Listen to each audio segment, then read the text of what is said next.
kita dari kelas 11.1 dan akan membahas tentang sistem pencernaan pada manusia. Nah, sistem pencernaan makanan pada manusia itu dimulai dari mulut. Setelah dari mulut, makanan menuju ke kerongkongan.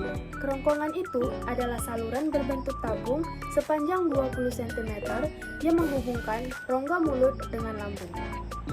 Di kerongkongan terjadi gerak yaitu gerak peristaltik, yang dimana gerakan meremas yang dilakukan oleh kerongkongan untuk mendorong makanan masuk ke lambung. Berarti tujuan selanjutnya ke lambung ya, Pipo? Betul sekali.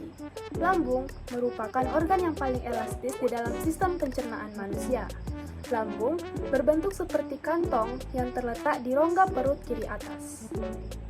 Pada lambung, terjadi pencernaan secara mekanis dan kimiawi. Secara mekanis, dilakukan oleh otot lambung, yang dimana otot lambung itu memeras dan juga mengaduk makanan.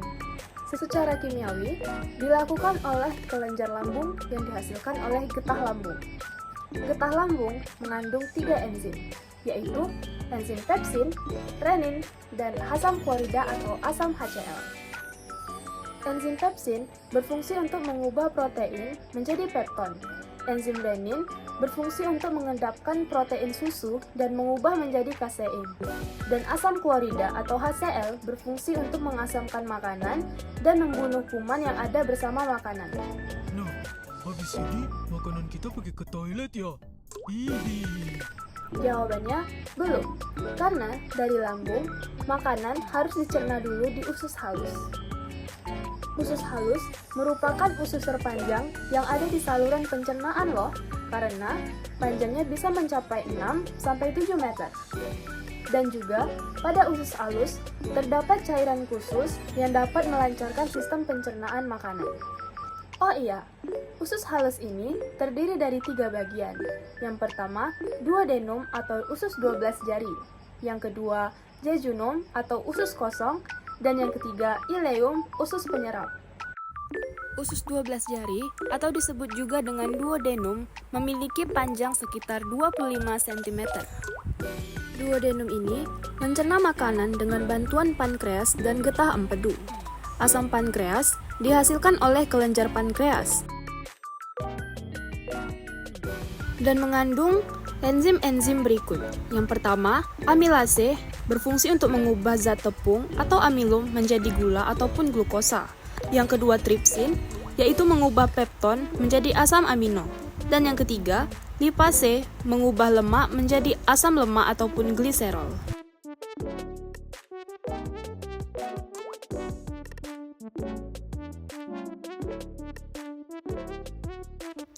Sedangkan empedu dihasilkan oleh hati dan kantong empedu.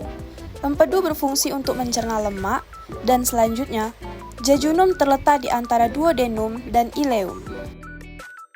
Jejunum memiliki panjang sekitar 2,5 meter dan berfungsi untuk mencerna makanan dari duodenum. Dan yang terakhir, ileum merupakan tempat penyerapan sari-sari makanan. Pada seluruh permukaan dindingnya, terdapat ujung-ujung pembuluh darah yang menyerap sari-sari makanan. Kemudian, sari-sari tersebut diedarkan melalui aliran darah ke seluruh bagian tubuh kita. Jadi makanan yang kita makan kembali lagi ke dalam tubuh kita ya? Tentu sobat, makanan yang sudah diserap tadi lanjut pergi ke usus besar. Check it out! Fungsi usus besar adalah untuk menyerap cairan, vitamin, dan mineral dari sisa-sisa makanan yang udah diserap oleh usus halus. Dan di dalam usus besar, terdapat bakteri yang berguna bagi tubuh yang bernama E. coli.